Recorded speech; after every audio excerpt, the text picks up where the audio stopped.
भगूर येथील कॅम्प रोडवरील रेणुकादेवी मंदिर परिसरात आज एक भीषण अपघात घडला असून या दुर्घटनेत रस्त्यालगत असलेल्या रस गुऱ्हाळ चालकाचा दुर्दैवी मृत्यू झाला आहे।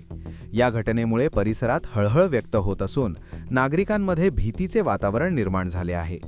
मिळालेल्या माहितीनुसार MH15 JK 6718 क्रमांकाचे 4 चाकी वाहन भगूरहून देवळाली कॅम्पच्या दिशेने जात होते।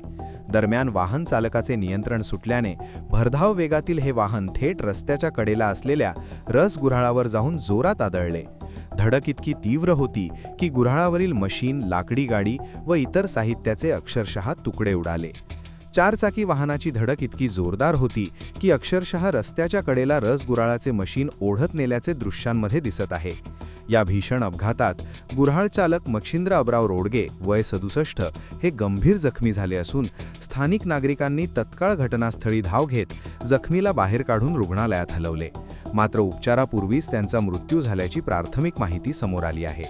घटनेची माहिती मिळताच देवळाली कॅम्प पोलीस ठाण्याचे कर्मचारी तात्काळ घटनास्थळी दाखल झाले। पोलिसांनी पंचनामा करून अपघाताची नोंद घेतली असून पुढील तपास सुरू आहे। या संपूर्ण अपघाताच्या घटनेनंतर स्थानिकांची संतप्त प्रतिक्रिया समोर आली आहे। कॅम्प रोड हा रस्ता चांगल्या स्थितीत असल्याने वाहन चालक येथे मोठ्या वेगाने वाहने चालवतात अशी तक्रार स्थानिक नागरिकांनी केली आहे। या भागात यापूर्वीही लहान मोठे अपघात घडल्याचे सांगण्यात येत आहे। त्यामुळे भविष्यात अशा दुर्घटना टाळण्यासाठी या ठिकाणी तात्काळ गतिरोधक बसवावेत अशी मागणी स्थानिक नागरिक सचिन गोडसे, अतुल बोराडे, अंबादास कसबे, हेरंब कुलकर्णी आणि मयंक उपाध्याय यांनी प्रशासनाकडे केली आहे। या घटनेमुळे संपूर्ण भगूर परिसरात शोककळा पसरली असून मृत व्यक्तीच्या कुटुंबावर दुःखाचा डोंगर कोसळला आहे।